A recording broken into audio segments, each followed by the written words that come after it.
music.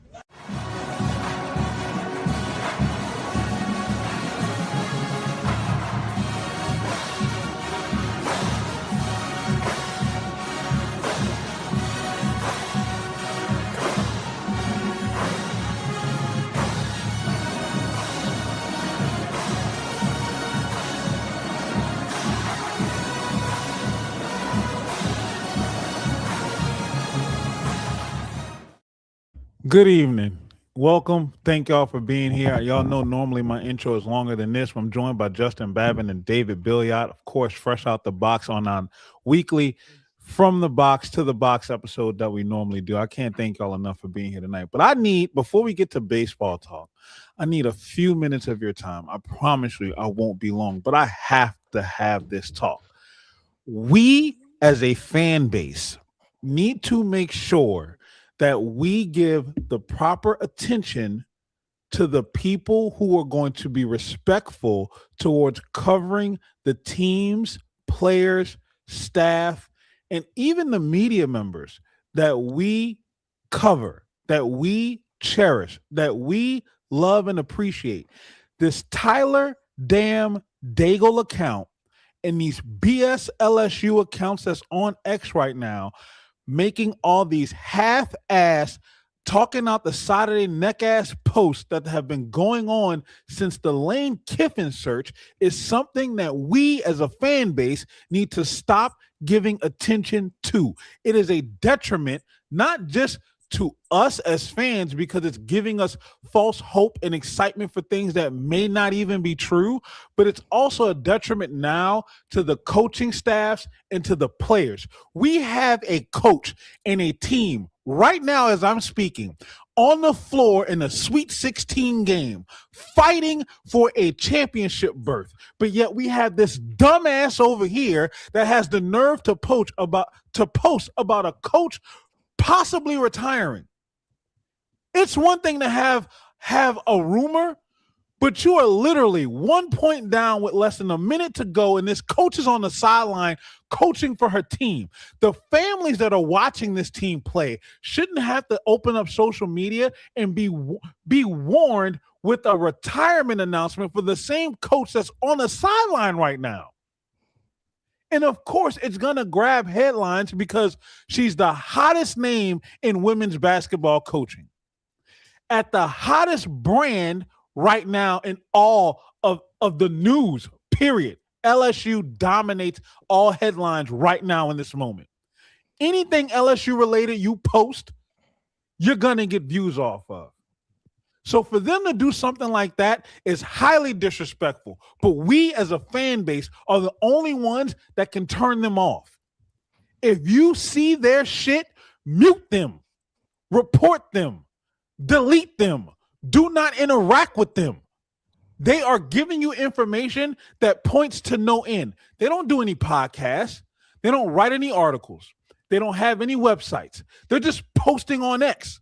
So what do they have to gain from it? Nothing. Nothing but the attention that they're getting on one social media platform. Stay away from them. They are what we like to refer to within our circle as spam. And there are other people out there too who are actual people who turn on microphones and spit out some bullshit as well. They come on here and they will say some things out the side of their goddamn neck. And I'm sorry for cursing. Lord, please forgive me. I don't mean for this to happen, but I am literally pissed. I'm sick of it. I've been hearing it all week. You got guys like Zach who have been working his ass off. We don't get paid for this. We do this because we love it.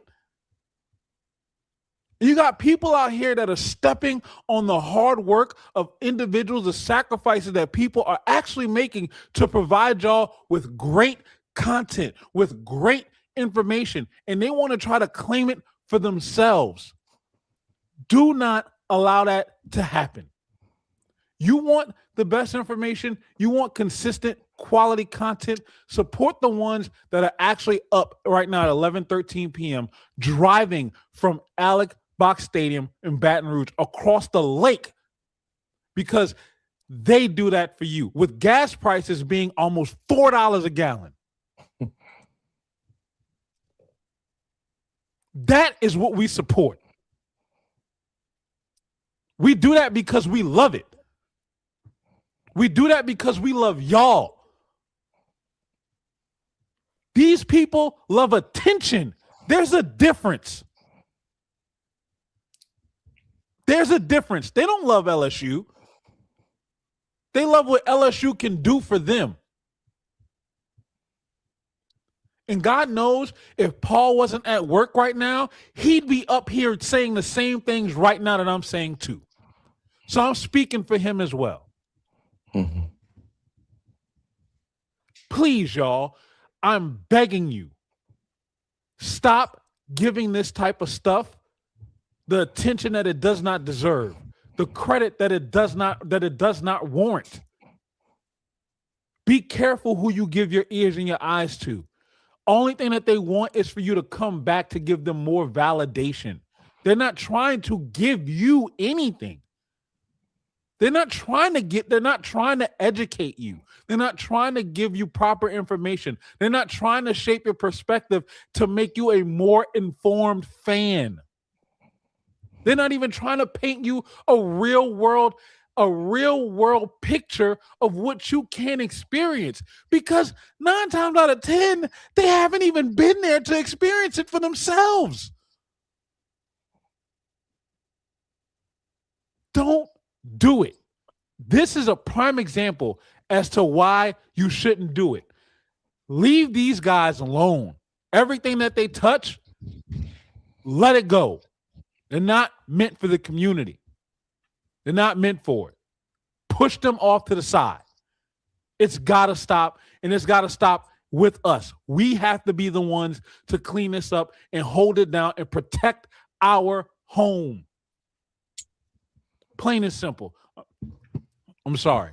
David, Justin, thank y'all for being here tonight. No, don't apologize for that. That was great. I mean, this is the same guy who said that Derek Curiel broke his ankle in January. What?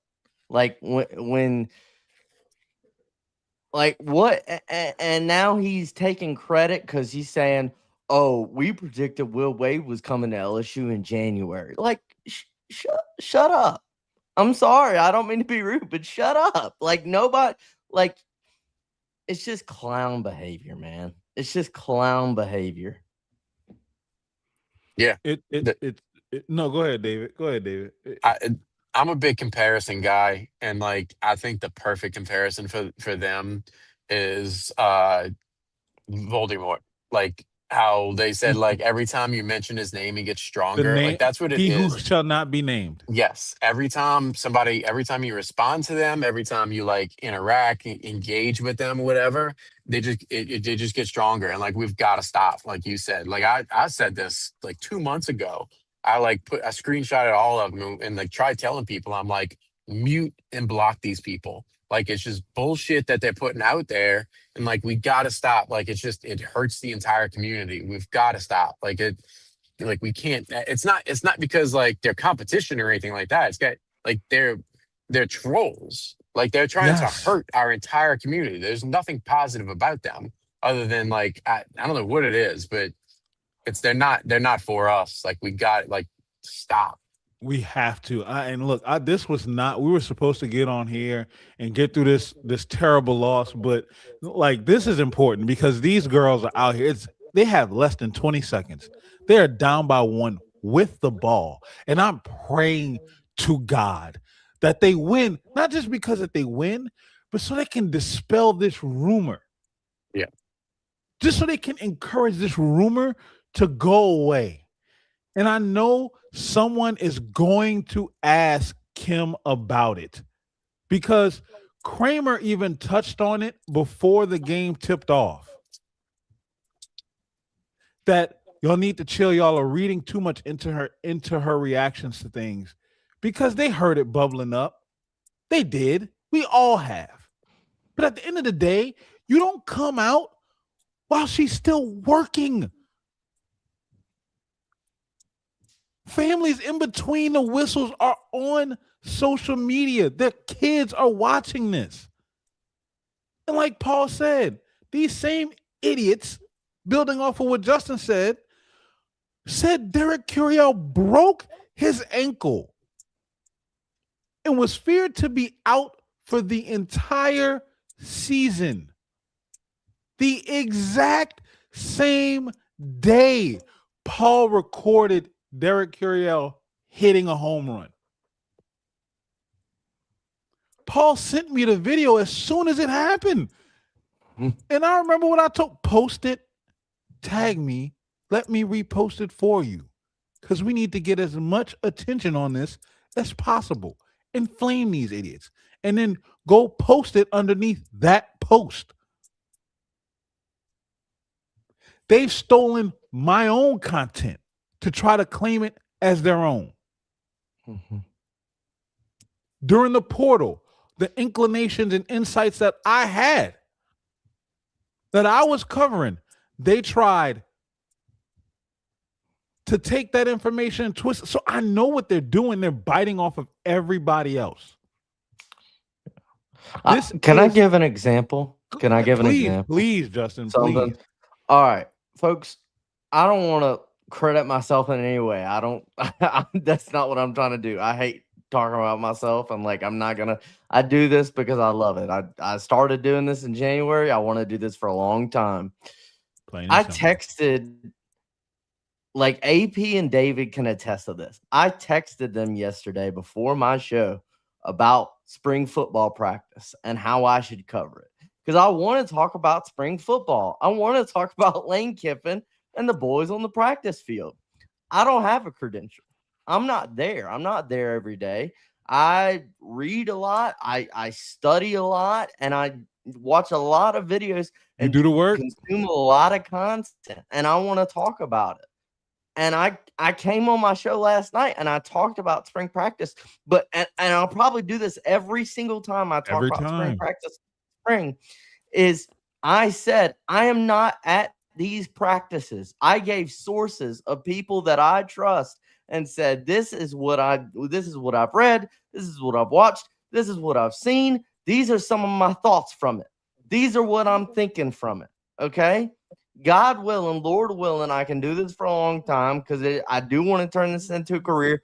And God willing, I'll get a credential one day and I'll be out there and by myself.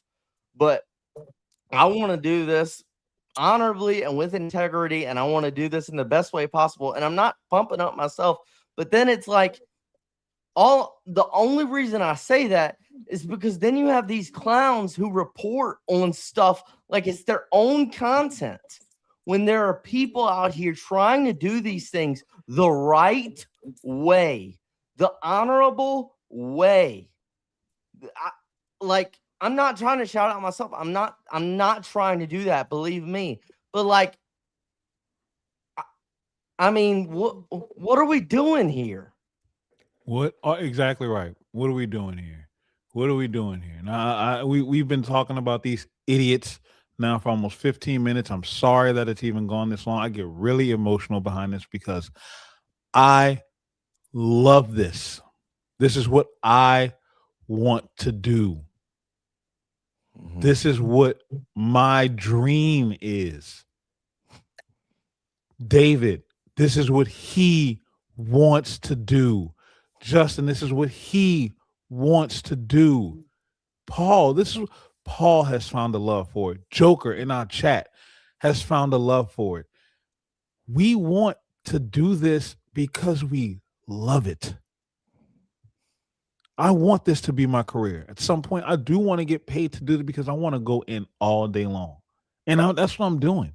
I started making a joke this week that my paying job is getting in the way of my real job. Mm-hmm. Because this is my real job. This is where my passion is. Mm-hmm. Straight up. And I don't want anybody to come threaten that for me or for anybody else associated with me. Plain and simple. Because when you coming at the thing that I love or at the thing that somebody I love loves, you coming at me. Mm-hmm. Yep. I take that personal. Yep. Straight up. And I've been quiet on a lot of things. So a lot of this is a lot of pent up stuff from other things too. I saw some comments about people saying LSU players get harsher judgment once they graduate. And it's no, like we're not gonna make that an LSU thing. Like stop trying to bring negative light on LSU just to kind of push yourself up just to have viral moments. We're not gonna do that. If and we just lost, y'all. Uh-uh. We just lost Ah, at the buzzer. 87-85. Oh no. Heartbreaking. They fought all the way to the end. yeah, they did. But we can't sit up here and do this, man. We can't I can't allow this to happen, man. Like we're not gonna if you want to have a viral moment, have viral content. Have viral content. Mm-hmm. Plain and simple. Yep. Plain and simple. So, David, first-hand account. Let's get to the game. We don't have to go through game flow. Y'all did a damn good job of that on Go Deep Dive. I suggest y'all go over there, subscribe, go through their whole entire post-game process. LSU loses tonight 7-4. I do want to say this, and this is going to sound really backwards. I want to applaud Casey Evans. Yeah. Because he walked 8, threw over 50 in the first 2 innings, and still got you through 6. And when he left the mound, you were only trailing by 2 runs. If you hold on through 7 and 8, you tie the game in the 9th and we're playing extras. Mm-hmm. Yes, it was bad. I'm not saying he played good because he didn't. But what he showed you was he doesn't have any quit in him. And while I think that this ump was very inconsistent, his zone was all over the place. He made himself the star of the show. He wanted to be involved with the game more than letting the game be the game itself. To Kaysen's credit, he did not let that get in the way of him. Did he have control issues? Absolutely. But it could have been a lot worse than what it was. Because he was able to go 7, he saved some big arms. No, I'm sorry, I'm about to get off. Because he went 7, he saved some important arms that we need for the rest of this weekend. Mm-hmm. So before we get into all the negative, I just want to make sure that we started off with a positive, especially after that rant that I went on. David, I turn it over to you, and then Justin, you follow up after David. Yeah, I mean, you're spot on. I mean, even tonight, like it seems massive, and we'll have a better idea of just how massive it was, judging on like how the next 2 days go, and how they use the pitching and all. But I mean, we were talking about it in the second inning in the press box. Like we were talking, like when it started to look really bad, we were talking about like, are they going to have to punt on this game already? Considering the the void, that Cooper Moore has left, and how you have to handle that. Like you can't afford to run out, important arms in a losing effort on Friday. Like you just can't. But he reels it back in, and yeah, 54 pitches through the first 2 innings, and then 46 through the next 4. I mean, he started rolling. He went from the 3rd inning. Kentucky got the first 2 guys on base for the 3rd time to start the game, and from that point on, he went 12 up, 12 down to finish his outing. And Jay Johnson said it best, like if that's like his floor, when he's like that off and he's having that bad of a night, he's going to pitch for a long time, because being able to do that, and it's massive, man. Like I said, it's only gonna, like, you go in tomorrow and then you go to Sunday and with a TBA and a bullpen game, and tonight it just looks larger and larger. Absolutely. Real quick, Justin, housekeeping note.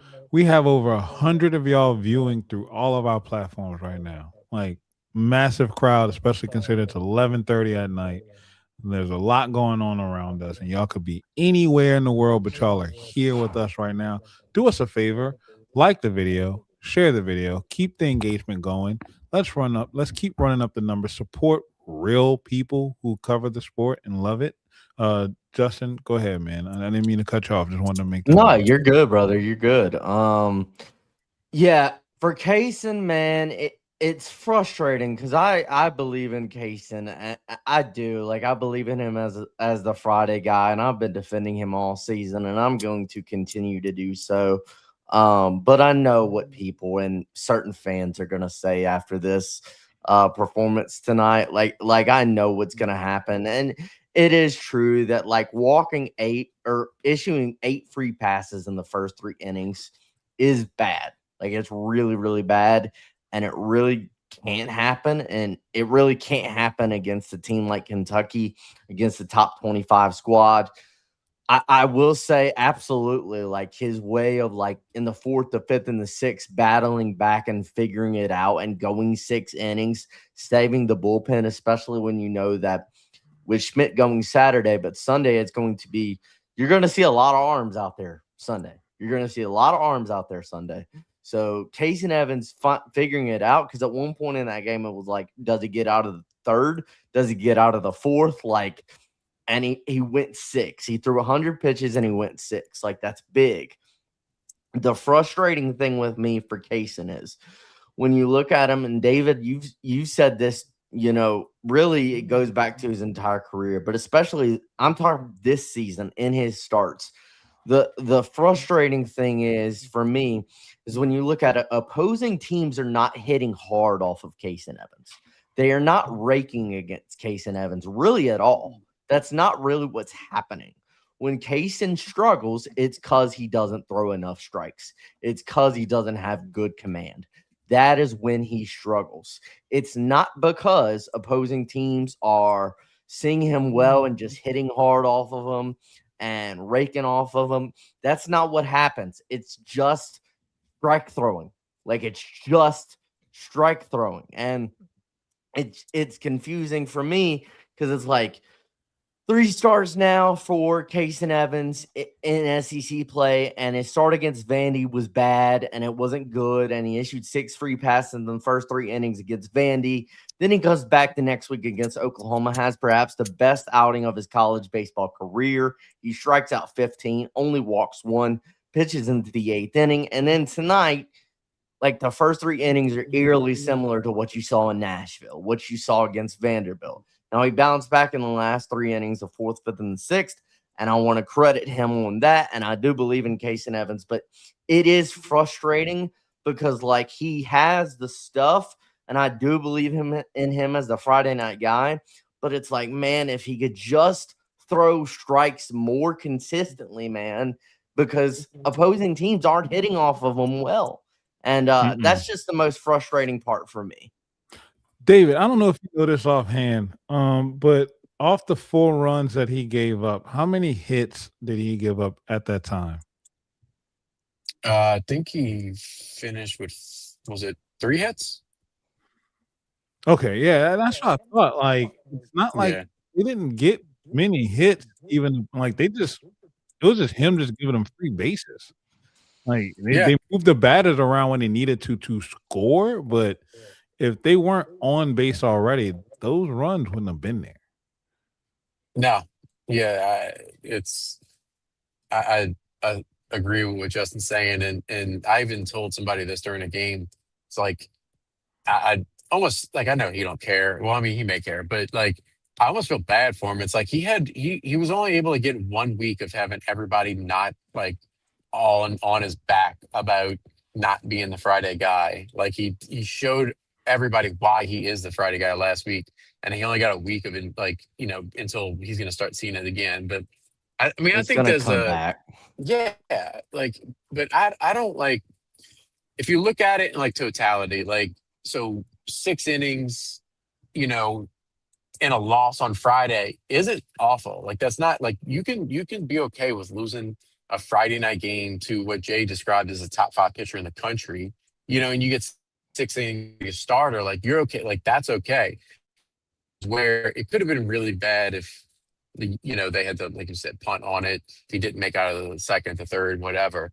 But I mean, the fact that like you just got beat tonight, like it went from it was a Mhm. disaster to which is, I don't not obviously a loss is a loss, but uh, I think that's his fortitude proves, why he's capable of being that Friday night guy in the SEC. No, absolutely. And like I'm not worried about Kaysen in the rotation because let's think about this for a second. You're down Cooper Moore. Who you gonna replace him with? No, Like, Yeah, and that's why honestly, when he was struggling in the first two, I was not worried about Jay pulling him at all because who are we gonna go to? Paul said it earlier. I'll know Jay is punting when Primo trots out the bullpen. Right. This was not a DJ Primo game. The game was we still, even with as bad as Kaysen was playing, we still had chances to win. We could not get the hit when we needed to get the hit. We just can't hit. right. Like it just is what it Uh, is. We cannot hit. Go ahead, Justin. What you got to say about that? so offensively, and I do want to give credit to a few people. I thought Maverick Rizzi was very good out of the bullpen tonight. Yes. Rizzi was very, very good out of the bullpen. Went 2 innings, didn't give up a run, only gave up 1 hit, struck out 3. Like Rizzi was really good in his relief effort. Offensively, Seth Dardar with 3 doubles, like he's the guy who stands out offensively. Shout out to Dardar for sure. The guy I talked about it a little bit in the pregame that I did earlier today, and then like Jackson Jokin is a really good pitcher. Like he is a really really good pitcher, and Jay Johnson talked about it in his he did like a time with the media yesterday previewing the Kentucky series, and he said that Jackson Jokin is one of the best pitchers in the SEC, and that to Jay Jackson Jokin is a future big leaguer. He's a future big leaguer. And he's a really good pitcher, man. And he caused trouble. He got you off balance. Obviously, David's talked about that. And like the only inning, the third inning is where you kind of got to him a little bit. Like with the Stanfield had a single, there was a walk, there was a hit by pitch. Curio got the 2 RBIs on the base hit. That was really big. But then the batter came out after Curio gets that big hit. Zach York comes up to the plate and grounds into a double play, and that's the end of the inning. And that was like, man, like you wanted to keep that going and you didn't. Mm. Like you didn't keep that going. And then that was really the only inning where you really got to him a little bit, where you really started to get to him. And then Jelkin, I mean, yeah, he's a really, really good pitcher. He's the best pitcher by far on this Kentucky pitching staff. Yeah, it's just, man, I just, it's a good pitcher tonight. And sometimes that happens, but in light of the offensive inconsistency that we've seen really over the past month, it looks worse. But Exactly. I will say Jelkin is a really good pitcher. Look, I'm not trying to take anything away from Joking. I mean, the kid almost went complete game on us. Like let's just, and he probably still could have. I think he could have went out there in the ninth inning and still got out with the win. But I'm more concerned now with what we've seen is that as a team we just can't hit, and then it seems like we don't have. I know you talked about it earlier. We don't know what that it is. I know what that it is. We don't finish. We don't finish whether it be an inning. We Mhm. don't finish whether it be at the plate during an at bat. We don't know how to finish. We cannot. Joker brings up a great point. Wild pitch gave up a run and walked in a run. Caraway being slow on the grounder after Rizzi came in. Next batter gets a sac fly when you should have been out of the inning. 3 runs and you lose by 3. How many times have we seen this team get down to 2 outs and they have a rally because of an error or a bad decision? It's not like somebody in the batter's box made an amazing hit. It's we get confused. We gave up a run because Cerner was on first base and didn't cut off the throw in from Jake Brown. Right? Like things like that. we can't finish right. We don't have that finish in us. We don't have that dog in us to close it out. Like, what do you think that it will take for us to get that? And I asked that because Paul made a point earlier when he said, like Jay Johnson, uh, it was early on your show, David, when he said something to the fact that Jay doesn't do anything. He doesn't argue to get the team fired up. What fires this team up right now? Mm-hmm. I don't even think he. I don't think he knows. The best way I had it, well, you describe it very well. How they don't finish, like they don't finish, like you said, everything, innings, at bats, pitches. Like they can't put away guys. Like I said this on Goody Dive. Like the amount of times, especially over the last 2 weeks, that you see them have 2 strikes and 2 outs, on hitters, and they just can't get him out. Like they cannot get the out pitch. But someone told me, I think Jake McKeever said it, who was at the game on Saturday against Oklahoma and was there again tonight. He told me, and this is a neutral guy, from College Baseball Central, and he's like, just from his experience watching the team, that the team has no edge, like at all. Like they just don't have it. Like they. I'm not saying like they're like lazy or anything like that, but he made a point that as soon as he said it, it clicked, and I was like, oh my God, you're right. He said, like, pay attention. Well, y'all can't. Like, y'all on TV. I'm telling y'all, like, the amount of time that it takes, like, LSU to get out of the dugout, like, going back into the field after hitting, like, it's forever. It's crazy. Like, and when he said it, I'm like, you're so right. It feels, and don't get me, look, it feels privileged. We are playing, we have a privileged team. Like, think about it. The teams that don't have like that dog in them, like they're hungry, they don't get they don't get pampered, they don't get the best meals, they don't have the best facilities, they don't have that's what it is. This team has nothing to prove because they feel like they proved it all already, and they're coming off of winning a national championship. Most of them were young. Milan was a sophomore, Curiel was a true freshman, Kate Aaron Beatty was a true freshman, Kason Evans was a freshman, William Schmidt was a freshman. All of your key guys were very, very young. So the leaders who went through the dog years are gone. It's still like it's like there's something to that too. But what's also shocking is that Milam and Brown were on this team in 2024 when the same shit was happening. Like that's the crazy thing. So think about it like this though. But even that team had fight, right? And that team had fight because they knew, all right, we don't have pitchers. Like we gotta be perfect. This team they have it all. They have it all in spades. They have arms. They have elite hitters. They have elite fielders. I mean, you're playing with three center fielders in the outfield, right? Like your second baseman, even on the bench in Rucker, can be an elite defensive shortstop. Like you have it, but you don't have the mentality of like you're missing something.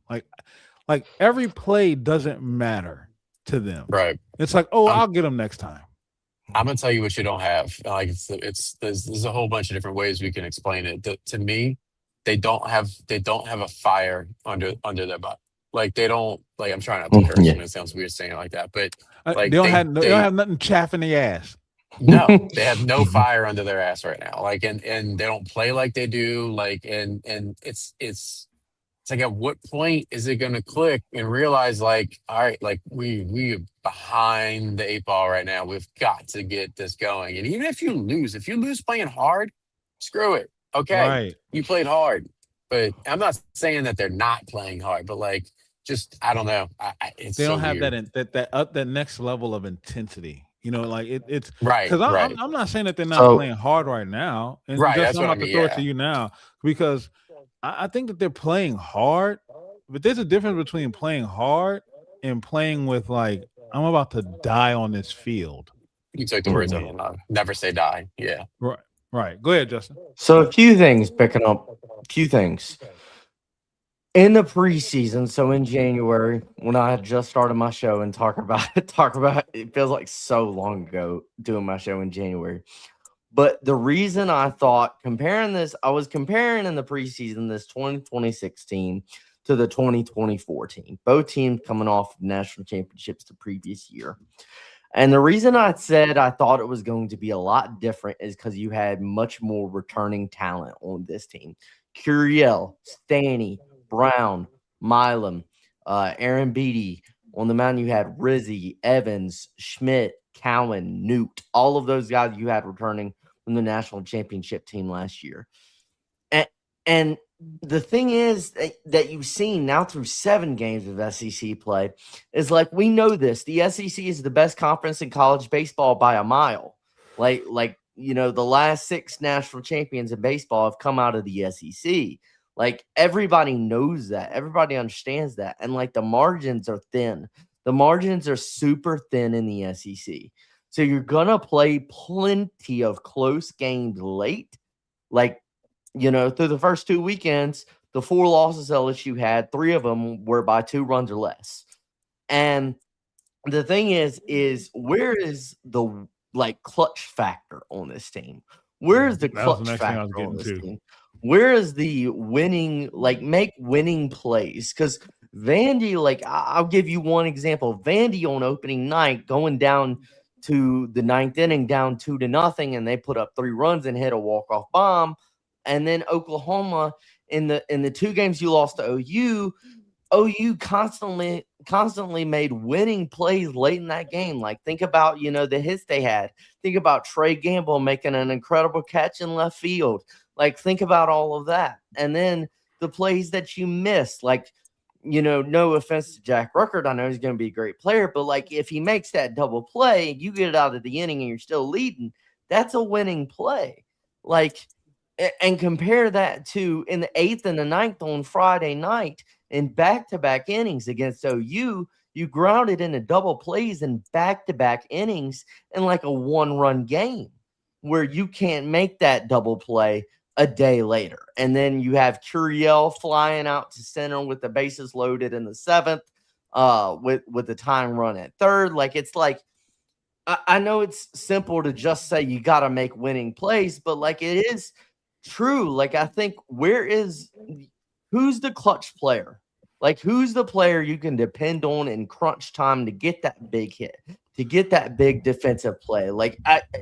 Because the margins are so thin in this conference, you gotta be able to make those plays, and you haven't been able to.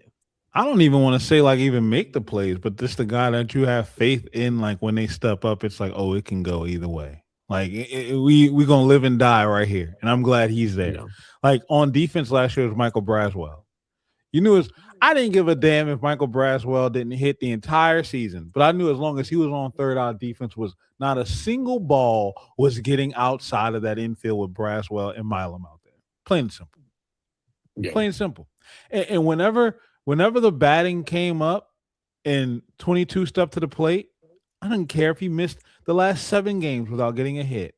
I still sat on every pitch of his at-bat because I knew the next one could be the next one. This lineup comes up, and I'm like, anybody?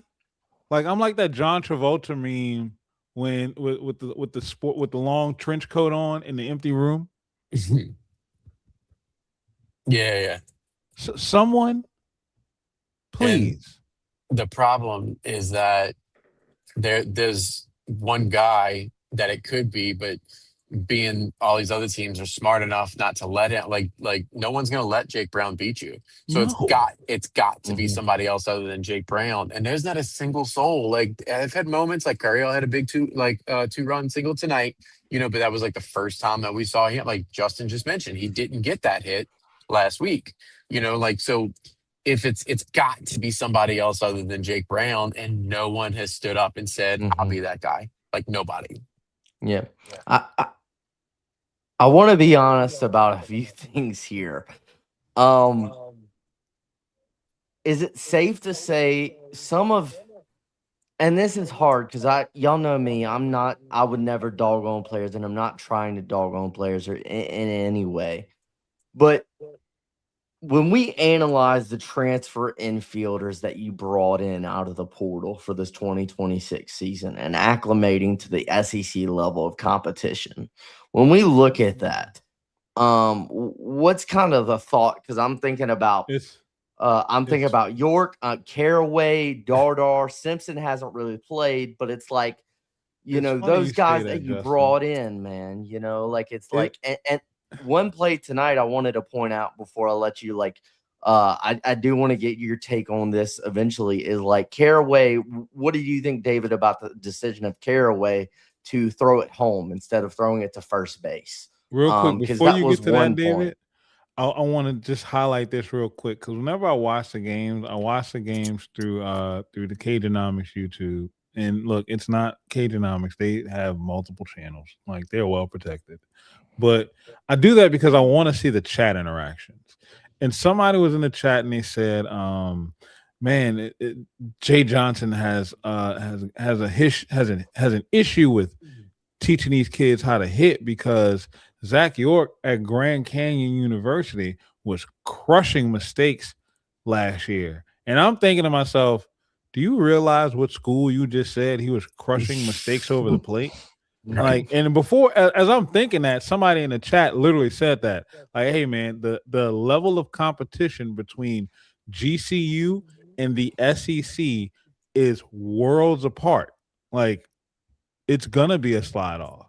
So I can't. I personally cannot sit here and truly assess the talent level between divisions of college baseball. That's not my expertise, as we all know. I have been proud about saying that.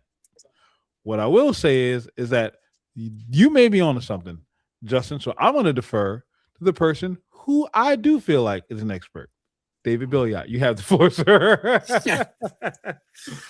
Look, last year somebody said this, and I don't pat myself on the back with like Twitter or X very often. I took this dude to school like a couple weeks ago. He said something about like this is what happens when you recruit mid-major players, like Mhm. they have mid-major talent, whatever, like talking about this team. So now I listed off every single small school player that was on the national championship team last year. Danny Dickinson, Jacob Meyer, whatever. I went through it was like 6 or 7 impact players Ridiculous. that Yes. yeah. Mhm. So it's not that that can't Anthony happen. Ianson. Yeah, Anthony Ianson, Zach Cowan, like you just went like down the list with it. Um, so it's not that it's not possible. I'm not fully there that I'm not ready to get like say that it is a complete bust. Because we've also seen the guys that LSU recruited and got to campus and the stars also have these struggles as well. I think it's like a team thing right now. But like you don't need Caraway, Dardar, Simpson, York. You don't need any of them to be 300 hitters. You know, and tearing the cover off the ball. Like you should just need them to be like just average would be okay, considering you have like your own studs. That you trust, but they haven't even been able to be that. Like, and that's what's hurting. But I mean, it's like I said, it's also a mix of that and your own guys Yeah. not not doing what they need to do. I'm gonna turn off I'm gonna mute for a second. I got a pump gas. Y'all talk. When Go I ahead, do your point thing. out when I point out that, I do want to say David is completely right. I've said it on my show. This is a team issue. So I'm not trying to highlight any players. Like, I hated the comments I was seeing on X last week about people saying stupid crap about Jack Rucker and stupid crap about Zach York. So I'm not, trying to dog on these guys. I'm just saying, because it is a team issue, it is a complete lineup issue. So that's why I hate people attacking individual players. I'm just saying the adjustment from the SEC, from where these guys come from to the SEC for these transfers, It's, I'm noticing a few things and I'm like, okay, hopefully eventually they get the hang of it, but the start has not been great. And that's for sure. Right. No, I mean, I'm not gonna like you. I'm not gonna sit up here and pick on any one player because it's not. There's not. It's not one player holding back the lineup. It's everything. It's Yeah. everything and it's everywhere. And I know that they're gonna be people who gonna come out and say, well, it's a coaching problem. How? He's making the right adjustments. He's going lefty righty. He's putting in the players that should the batting order has been great. The players that you need up in the moments that you need up are there. That's what coaching is in baseball. Mhm. Yeah. Like he's assessed his talent properly.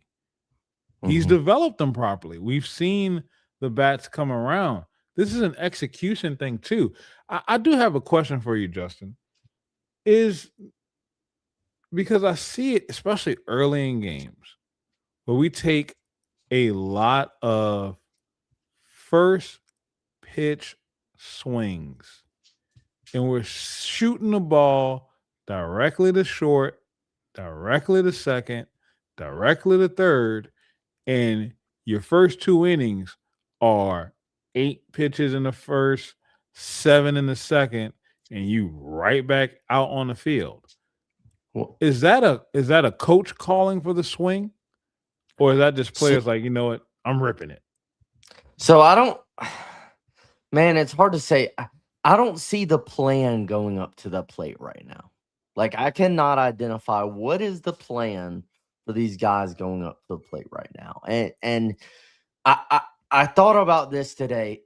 General rule that I have when I know an ace is on the mound for an opposing team, like I know Jackson Jelkin is a stud. I know he's a dude. I know he's an ace. When I know a guy's because you play plenty of great Friday night guys in the SEC. The thing I look at is pitch count after innings. Mm-hmm. So I kind of charted it a little bit. Um, Jackson Jelkin threw 8 pitches in the first inning. He Yes. threw 20 pitches. He after the second inning, he only had 20 pitches thrown.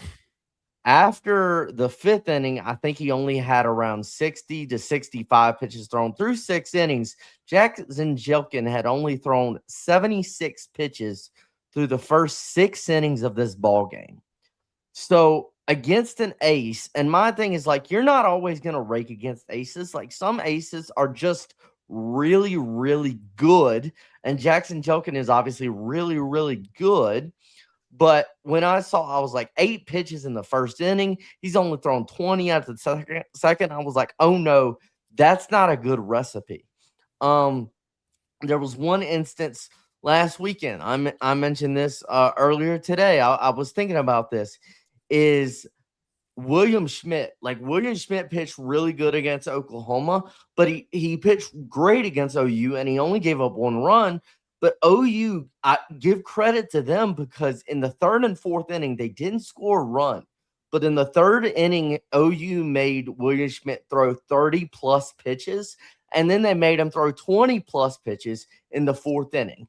And because of that, William Schmidt couldn't get out of the fifth, even though he didn't give up a lot of runs to OU. He only gave up 1 run, but they were able to run up his pitch count in the third or fourth inning and get him out of the game. And when I saw, like when I was charting early and throughout this game, the pitch count, what is Jackson Jelkin's pitch count after innings 1, 2, 3, 4? I was like, this is not a good recipe when you're going up against an ace on the other side. Absolutely not. So, David, I was asking while you're refueling, I was asking Justin, um, because it's something that we've talked about individually, you and I. Uh, But is this a coaching thing where we're first pitch swinging so often, especially early in games, or is this a player just like screw it, I see it, I'm ripping it? It could be either. It depends on like the game plan that they talk talk about going into the game, but generally Jay's philosophy is exactly what Justin's talking about, is work the count, get the pitch count up. I mean, he just used a perfect example like William Schmidt, but like you saw you saw LSU at their best last year. I know we're talking about a national championship winning team, but it's just an approach thing. And they were so good at getting like starting pitchers out of the game, elevating their pitch Yes. counts. And even earlier this year, like I keep going back to it in Jacksonville, it was Indiana's coach, Indiana or Notre Dame, I don't remember which one, but one of the teams they played in the first 2 days was like talking about it after the game, and he was saying how it was so tough for their pitching to go against because they make you work for everything. Like nothing's easy, and like it doesn't even have to be scoring runs. Like Justin said, William Schmidt gave up 1 run last week, but he was out of the game after 4 innings because his pitch count was so high. So it's I mean that's been a complaint. I've heard that for years because most people are taught like, the and this is in high school, this is different, but like the best pitch you're gonna see is the first pitch fastball. Like Mhm. it's gonna be the best pitch you see, be ready to jump all over it. But that does change when you get to college and SEC play. Like you can't just go up there swinging a first pitch at everything. Uh, but it's a fine line because like Justin and I talked about it. If the guy's in the zone a lot, there's only so much you can do.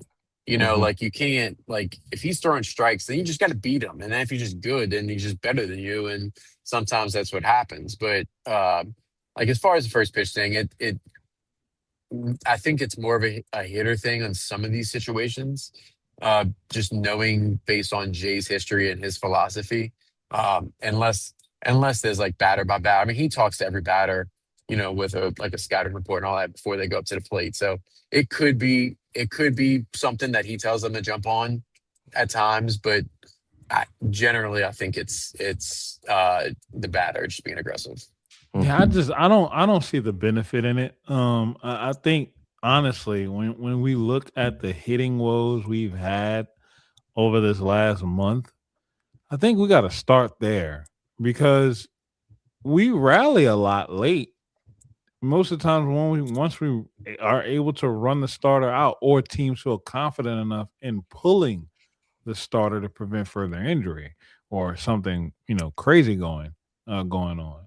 But we gotta start working these counts more. Like, Mhm. don't swing. Like, please, Jesus. Like, Steven, Milam, please, my guy, do me one favor when you start off tomorrow. Just let the first pitch go. Yeah. Just tomorrow, please. Cause it's so deflating to see you get up there and swing, and then we out like I'll, 2 pitches I'll in. say this. This one was frustrating. In the ninth inning, you get the Oh, rally going. You have a runner on third. I think um, I don't remember the situations. Maybe I think it second. was Yeah, second and second. I third. think it's second. Second. Well, you got the run in. I think it was second and third with one out. It was one Yeah, out. Yeah, it was yeah. second and third, one Dardar out. Dardar hit the double to make it Yeah, he hit the seven to double. three. Mm-hmm. Second and third, and then Ethan Claus comes up and he swings at the first pitch and grounds it out. And And grounds I'm out. telling you, right, I can tell you with confidence right now, Jay Johnson's not sending up the true freshman in his first SEC at bat to swing at the first pitch. He's not. Mhm. Like, I'm not saying he told him to take and he disobeyed and missed a sign or something like that, but that wasn't the coach's plan. Like, you got that guy on the ropes, and you go and give him, because I told Zach this earlier. You're Kentucky's more than happy to trade an out for a run right there. And What? you just gave it Absolutely. to him. You Mhm. just gave it to him. Yeah. Absolutely. Because when you get to the ninth inning, that's all it's about. You got more runs to get than I have outs to get. Right. Right. Like, I only need 3 outs to win. You need four. You need 4 runs. So Mhm. guess what, brother? Suck it up, Buttercup. I'll trade that all day long. Like, Yeah. now, I now essentially we're tied. Go ahead, Justin. I will say in the ninth inning, and I don't question Jay's decisions a lot because who am I to question Jay Johnson? He's the best college baseball Seriously. coach in America. I didn't understand moving to Reeves and replacing Stanfield. I didn't understand that. Yeah, I Like didn't understand that Stanny. either. Stanny is like one of the most veteran guys on your team, and he's been good since he's been back from the injury. Like, I don't understand going to Reeves there And personally. I even to like me, like with outside of Stanny, Jake it's just Brown, like just working the pitcher, like fighting the pitcher. Chris Stanfield, since he's gotten back from his injury, has been your batter that has been pissing pitchers off. yeah, I didn't understand that move. I just, and again, I don't question Jay a lot, but in that situation, I was I like, I don't understand why you take Stanny out right there. Could it have been a power play? It was a splits lefty versus a righty. Like I'm sure the guy that was on the as a righty on the mound, one of their best bullpen arms for Kentucky. I'm sure his like batting average against right-handers is really low. I'll try to look that up and put it out there when I get home, but I'm sure it's very low. And it was just, almost just going too much on analytics in that moment rather than just trusting like the human being that's standing there. Right. Because Paul and I laughed about like we've defended Tanner Reed and like I'll continue to defend any player that doesn't deserve to be crapped on like some of the people that they do. We had that. Idiots. Yeah, but I yeah, I can't see it. Like I would rather. I don't care what the splits say. Tanner Reeves has not done anything of note this year to warrant that. Like no offense to the kid, like he's talented kid. Don't get me wrong, but just you can't convince me that he's a better matchup. He gives you a better chance in that moment than 4-year SEC starter Chris Stanfield gives. I don't Clutch care what Chris the numbers Stanfield. say, dude. I don't care. Yeah, I didn't understand that at all. So Joker asked a good question, David. He says, "Is anything up with Beatty, or was he just not in?" No, Jay said there's nothing going on. He said basically made it seem like he'll be in a lineup tomorrow, but he got asked about it. Like didn't have nothing's wrong. It was just like a strategic decision tonight. See, it would be on the night that Jake Crane selected Came Aaron B Day on for his pick to click that he wasn't in the lineup. If y'all missed that, y'all should go check it out. Real fun clip. Uncle Randy says Danny Dickinson was such a rock. No, he was absolutely. God. Danny Dickinson was so solid. Gosh, You talk about having 3 center fielders in your outfield this year. You had 3 shortstops on your infield. Yes, yeah. Like last year was unfair. You had 3 shortstops on your infield from third to best second. fielding team in LSU history, and that's why. That's absolutely why. Like, and when you look at these national championship teams under Jay Johnson, it's both of them. You had rocks, not just like the star power, but you had rocks in your lineup. I mean, we're talking about, Riley Cooper, just dependable guy. Ty Floyd. You think about the Thatcher Hurds, the bats of Cade Beloso and Gavin Guidry, like guys that didn't go on to have like major MLB careers, but there are people that you can pull and like it can be special. Like they have special in them. They may not be Paul Skeens. They may not be Tommy White. They may not be Dylan Cruz, Trey Morgan. They may not be Alex Malazzo, but they can be special. And they can do their job when they're called upon it to do. This team right now is kind of missing that. And I think bigger than that, they don't really have an identity. Like we don't know if we're hitting for power. We don't know if we're hitting for small ball. We don't run the base pads too well. Our defense is shaky. The front end arms, what we thought that we could lean on, have been all over the place. And then the fielding has been issues too. Like we don't have an identity, and it's just not. It's a talented roster. They are not a team. What is what is the strength? What is the calling card of this team? You read my mind, Justin. I was going to say they don't do anything well. They don't have a calling card. They play baseball. Like and Kentucky, they don't do it good. And I know, people can get mad at Mingione for some of his antics, but like he's a good coach. Like with what he's done at Kentucky, he is a good Mhm. coach with what he's been able to do at Kentucky. And Nick Mingione teams have an identity. Like this Kentucky team has an identity. They know what they're going up and doing, and they are going to play their brand of baseball. And it is a tough brand of baseball, and it is annoying to play against a lot of the times, but it works. And Mingione But has been look at very that though. successful at Kentucky. Look at what you just said. It's annoying to play against. Look at their coach. He's annoying to coach against. That the team is a reflection of the coach's identity. This team for LSU has not adopted this coach's identity yet. And I'm not saying that this is a coaching problem. This team has its own identity crisis because they don't know who they are. And I know Paul said it a lot. They've come together. They probably are great friends, but they're just not good teammates right now. Like they don't play for one another. And you could be good friends and still be bad teammates. That's a possibility. Like it's not an indictment on them. It's not, like tearing them down. It's just we got to find something that's going to pull them all in and make it click. Go ahead, David. Mhm.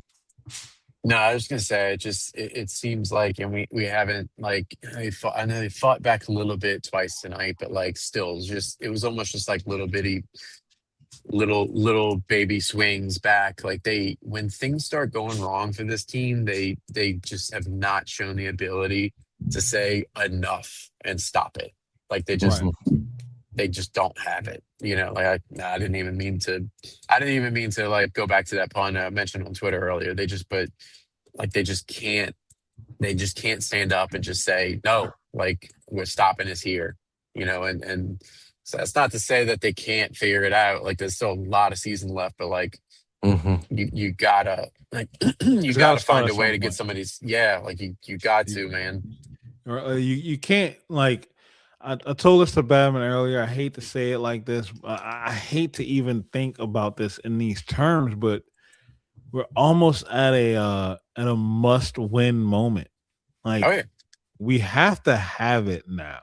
Like tomorrow is you you don't want to lose because the schedule gets really hard.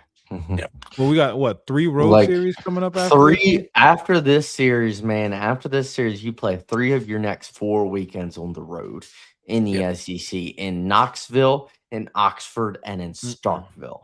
Mm-mm. Like that's Mm-mm. you Mm-mm. want to talk about not Mm-mm. just 3 Mm-mm. road series in the Mm-mm. SEC. You're talking Knoxville, Oxford, and Mm-mm. Starkville.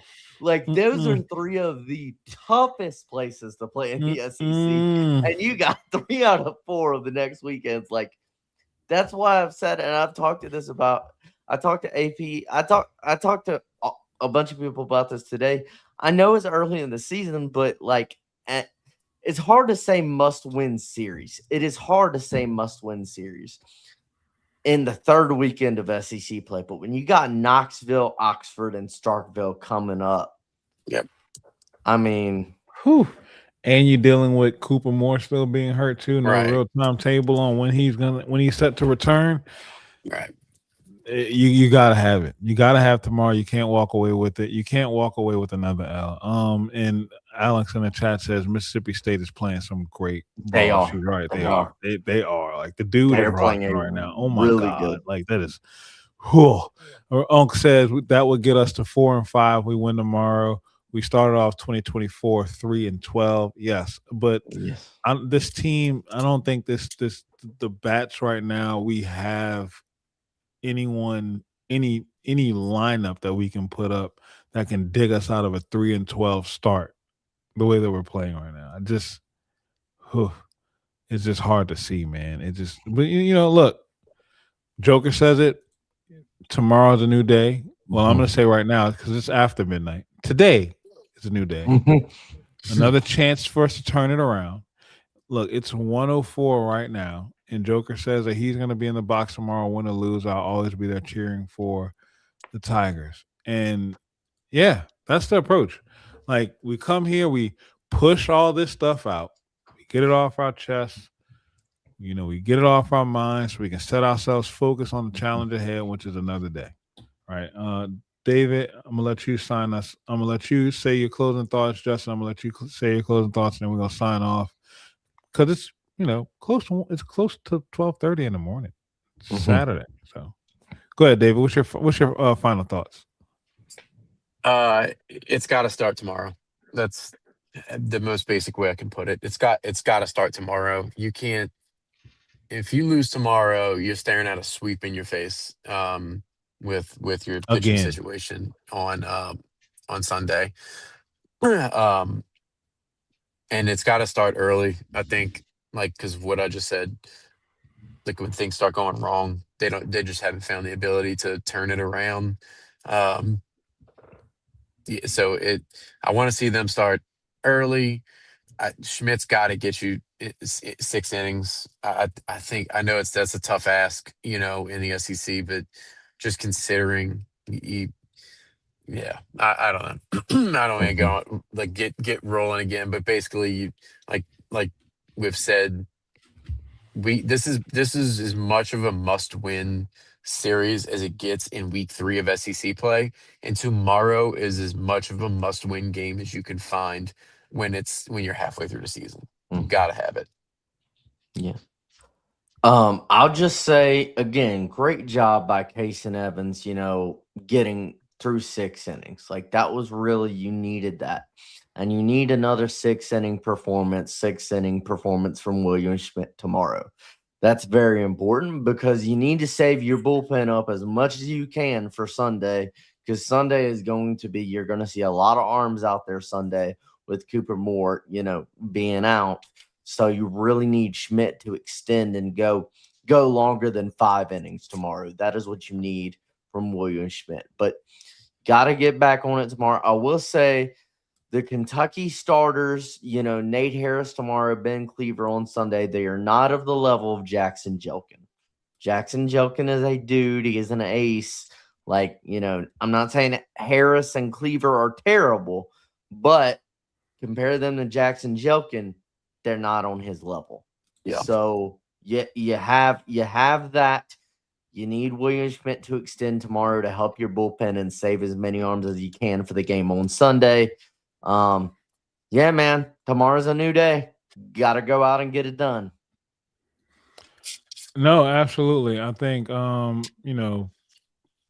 it's it's win. Gotta finish. Go eat what you kill. Go hunt. Mhm. And go hunt. Go be tigers.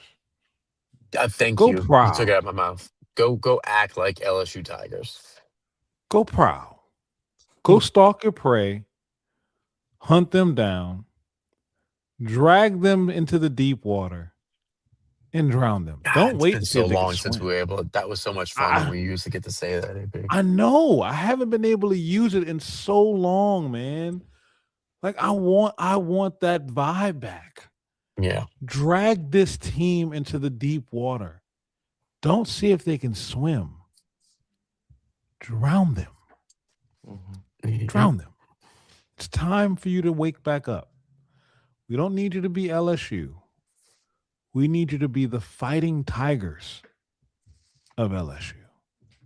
Let's start there. Look, I want to thank each and every one of y'all for jumping in with us tonight. Over 130 of y'all came across this at some point on some stream. Please make sure you like, share, and follow myself, Justin, and David.